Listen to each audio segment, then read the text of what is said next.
পাকা আমের স্বাদ সারা বছর পেতে চাইলে এই রেসিপিটা আপনার জন্য। এটা এভাবে রেখে দিলে আপনারা কিন্তু সারা বছর ধরে খেতে পারবেন, কোনো রকমের প্রিজারভেটিভ ছাড়া পাকা আমের আসল স্বাদটাই পাবেন।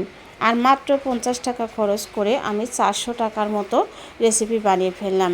আর এটা যদি বানিয়ে রেখে দেন বিকেলের নাস্তা, বাচ্চাদের টিফিনের জন্য বেস্ট। এটা এমন কোনো বাচ্চা নেই যে পছন্দ করবে না। আর খুবই অল্প সময়ে খুবই সহজভাবে আপনাদের সাথে আমি রেসিপিটা শেয়ার করব, মাত্র 3-4টা উপকরণ দিয়ে। তো এখন দেখেন যে এখানে আমি নিয়েছি হচ্ছে কাঁচা পাকা আম, একদম পাকা না আবার একদম কাঁচাও না।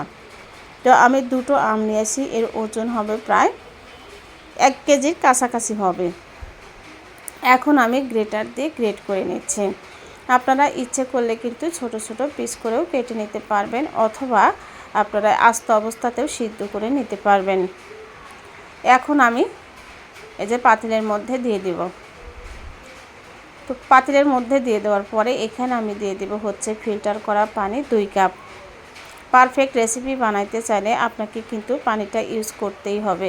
সরাসরি শুধু আম দিয়ে করতে হলে এই রেসিপিটা একদম পারফেক্ট হয় না। অনেকেই হয়তো অনেকভাবে দেখিয়ে থাকে, আমি যেভাবে করি সেটাই আপনাদেরকে দেখালাম। এখন আমি এই যে ডাল ঘুটনি দিয়ে একটুখানি ভালো করে ম্যাশ করে নেব। আপনারা ইচ্ছে করলে কিন্তু ব্লেন্ডার দিয়েও ব্লেন্ড করে নিতে পারবেন, তবে ব্লেন্ডার কিন্তু অনেকের ঘরেই থাকে না, যার কারণে আমি এভাবে দেখিয়ে দিয়েছি। তো যাই হোক, এখন আমি যেটা করব এটা হচ্ছে ছাঁকনা দিয়ে ছেঁকে নেব। তো আপনারা ইচ্ছে করলে সরাসরিও কিন্তু এটা করে নিতে পারবেন, ছাঁকার প্রয়োজন হবে না। তবে আমার কাছে মনে হয় যে একটু ছাঁকনা দিয়ে ছেঁকে নিলে এটা অনেক বেশি স্মুথ হয়, আর দেখতেও ভালো হয়, খেতেও ভালো লাগে। তো যাই হোক, একটু সময় নিয়ে আমি এগুলো কিন্তু একদম ছাঁকনা দিয়ে ছেঁকে নেব।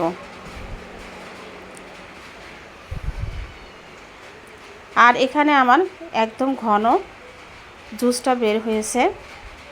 এখন আমি মেপে নেব। মেপে নেওয়ার কারণ হচ্ছে আপনি যতটুকু জুস দিবেন ঠিক ততটুকুই চিনি দিতে হবে, কিন্তু আমি আজকে কিন্তু সেভাবে করব না, আমি একটু উল্টোভাবে করব। তো কিসের জন্য আমি চিনি কম দিব সেটাও আপনাদেরকে বলে দিচ্ছি। এখানে আমার 3 কাপের মতো জুস হয়েছে, এখানে আমি চিনি ব্যবহার করব হচ্ছে 2 কাপের মতো। এখানে আমি 2 কাপের মতো চিনি দিয়ে দেব, দিয়ে অনবরত নেড়ে ছেড়ে আমি রান্না করতে থাকব। এটা যদি আমরা সম পরিমাণ চিনি দিতাম তাহলে এটা জেলি বা জ্যাম হয়ে যেত। যেহেতু আমি জেলি, জ্যাম অথবা জুস যেটাই বলেন, আমি তিনটাই যেন একইভাবে খেতে পারি, মানে একটা দিয়ে তিনটা, এটা আমি কিন্তু শরবত বানিয়েও খেতে পারবো, আবার জেলি জ্যাম হিসাবেও খেতে পারবো। সেই কারণে আমি একটুখানি চিনির পরিমাণ কম রেখেছি। এখন আমি 10 থেকে 15 মিনিটের মতো রান্না করব।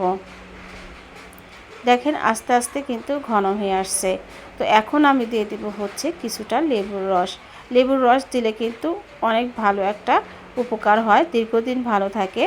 আর যদি আরও বেশি দিন রাখতে চান তাহলে দিয়ে দিবেন হচ্ছে 1 থেকে 2 চামচের মতো সাদা সিরকা। তাহলে দেখবেন 6 মাস থেকে 1 বছর ভালো থাকবে। যদি নর্মাল ফ্রিজে রেখে দেন, এয়ারটাইট বক্সে রেখে ভেজা চামচ অথবা ভেজা হাত ব্যবহার না করেন, তাহলে দীর্ঘদিন পর্যন্ত ভালো থাকে। তো আমার রান্না কিন্তু হয়ে গেছে। এখন আমি এই যে কাঁচের ঝালগুলো একদম পরিষ্কার করে ধুয়ে শুকিয়ে নিয়েছি, একটু গরমের সেকাও দিয়েছি যেন কোনো রকমের ভেজা ভাব না থাকে। রোদে, কড়া রোদে আমি শুকিয়ে নিয়েছি। এখন দেখেন যে আমি যে জারের মধ্যে জুসগুলো দিয়ে দেব, গরম অবস্থাতেই কিন্তু দিতে হবে। তো এটা কিন্তু যখন ঠান্ডা হয়ে যাবে মোটামুটি, তখনই আমি নর্মাল ফ্রিজে রেখে দেব। গরম অবস্থাতেই ফ্রিজে কিন্তু রাখা যাবে না, তাহলে সেটাতেও এটা কিন্তু নষ্ট হয়ে যাবে। তো যাই হোক, আমি দুটো জারের মধ্যে কিন্তু সুন্দরভাবে নিয়ে নিচ্ছি। আর দুটো জার ভরেও কিন্তু আমার অবশিষ্ট এই যে এটুকু হয়েছে। আর এটা খেতে যে কি মজা আপনাদের বলে বোঝানো যাবে না। তো আমি নর্মাল ফ্রিজে রেখে দিব 2-3 ঘন্টার মতো। তো বের করে নিয়েছি। একটু বেশি সময় রাখলে ঘনত্বটা কিন্তু আর একটু বাড়তো, তো আমি একটু কম সময় রেখেছি। এখন আমি পাউরুটির সাথে ভরে আপনাদেরকে দেখিয়ে দিচ্ছি যে এটা যেমন সুন্দর কালার হয়েছে তেমনি সুন্দর হয়েছে খেতে। মানে আমার বাচ্চারা শুধু এটাই খেতে চাচ্ছে আর বলছিল যে আমি এত বেশি মজা। তো দেখেন যে কেউ পছন্দ করবে, বিশ্বাস করেন, আপনার বাচ্চা, হাজব্যান্ড, যাকেই দেন না কেন। আর আমি আরও একটা রেসিপি শেয়ার করব কালকে, জামের জ্যাম। আশা করি সাথেই থাকবে।